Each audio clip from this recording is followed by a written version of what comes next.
He is known for being an English lawyer, judge, social philosopher, author, and statesman in the Renaissance era.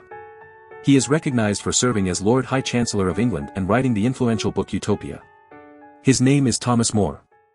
Sir Thomas More was a man of integrity and unwavering principles. As a prominent figure in Renaissance England, he held positions of power and influence, serving as Lord High Chancellor of England under King Henry VIII. But it was his staunch Catholic beliefs and his opposition to the Protestant Reformation that would define his legacy. More's devotion to the Catholic Church led him to speak out against prominent reformers such as Martin Luther and John Calvin. He believed in the importance of upholding the teachings and traditions of the Church, even in the face of political pressure. When Henry VIII sought to separate from the Catholic Church and establish his own authority, More refused to recognize the king as the supreme head of the Church of England. This refusal proved to be his downfall. More's steadfast adherence to his beliefs led to his conviction of treason. As he faced his imminent execution, he remained resolute, declaring, "I die the king's good servant, and God's first." These words encapsulated his unwavering loyalty to both his king and his faith, even in the face of death. In recognition of his martyrdom, More was canonized by Pope Pius XI in 1935 and later declared the patron saint of statesmen and politicians by Pope John Paul II in 2000. Thomas More's story serves as a testament to the importance of standing up for one's beliefs, even in the face of adversity and persecution. His unwavering commitment to his principles continues to inspire individuals around the world today.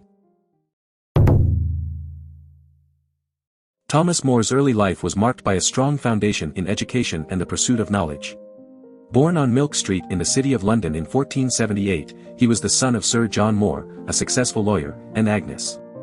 From a young age, More showed great promise, attending St. Anthony's School, one of the finest educational institutions in London at the time. In 1490, More had the opportunity of a lifetime when he began serving John Morton, the Archbishop of Canterbury and Lord Chancellor of England. More's talents and potential were quickly recognized by Morton, a strong advocate of the New Learning movement, which aimed to promote humanistic education and intellectual development. Impressed by More's abilities, Morton nominated him for a place at the prestigious University of Oxford. More eagerly embraced the opportunity and began his studies there in 1492. Under the tutelage of esteemed scholars like Thomas Linacre and William Grocyn, More excelled in his studies, becoming proficient in both Latin and Greek.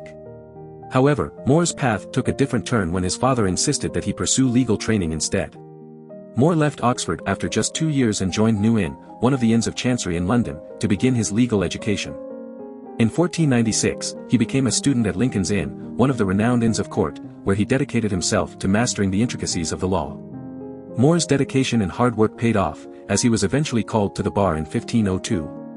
This marked the beginning of his successful legal career, which would later lead him to become one of the most prominent lawyers and statesmen of his time.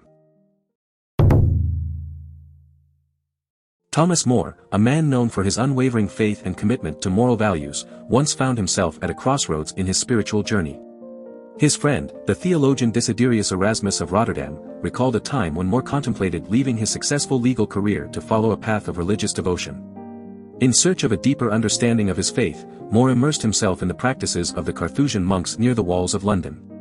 During his time with the monks, More bore witness to their unwavering piety, their commitment to ascetic practices, and their complete surrender to a life of prayer and contemplation. Their devotion left a profound impact on More, and for a moment, he considered leaving the world behind to become a monk. But destiny had different plans for him. With the weight of his decision heavy on his shoulders, More ultimately chose to embrace a different path. He decided to remain a layman, recognizing that his purpose lay not only in a cloistered life but also in engaging with the world and making a difference through his legal expertise.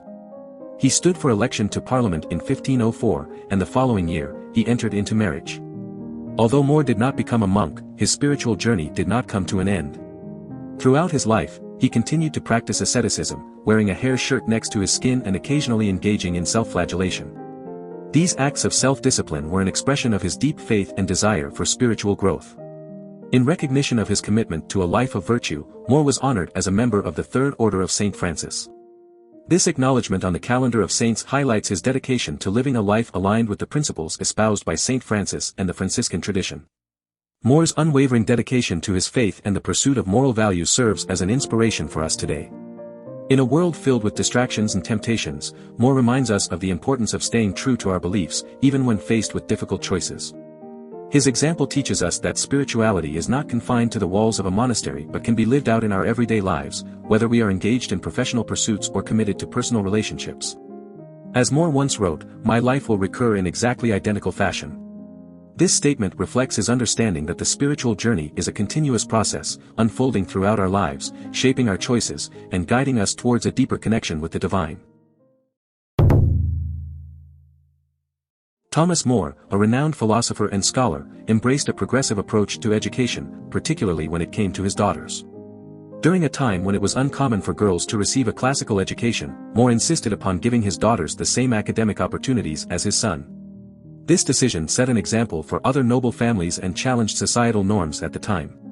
His eldest daughter, Margaret, was particularly gifted and garnered great admiration for her erudition, particularly her fluency in Greek and Latin. More was immensely proud of her intellectual accomplishments. In September 1522, he had the opportunity to showcase Margaret's talents when he showed a letter she had written to a bishop. The bishop was astounded by Margaret's skills, further validating More's decision to educate his daughters. Not only did More's unconventional approach inspire other noble families, but it also earned the admiration of influential figures of the time. The renowned scholar Erasmus, who initially had reservations about the education of girls, soon became much more favorable upon witnessing the accomplishments of More's daughters. Erasmus himself acknowledged the significance and value of their education. More's dedication to providing his daughters with a comprehensive education was a testament to his progressive mindset and belief in equality. By challenging prevailing gender roles and promoting intellectual growth in women, he believed in empowering his daughters to reach their full potential. This approach not only transformed the lives of his own children but also paved the way for future generations. Do you want to explore more philosophers? Who do you want to see featured next? Subscribe and leave a comment below to let me know. I'll see you in the next video.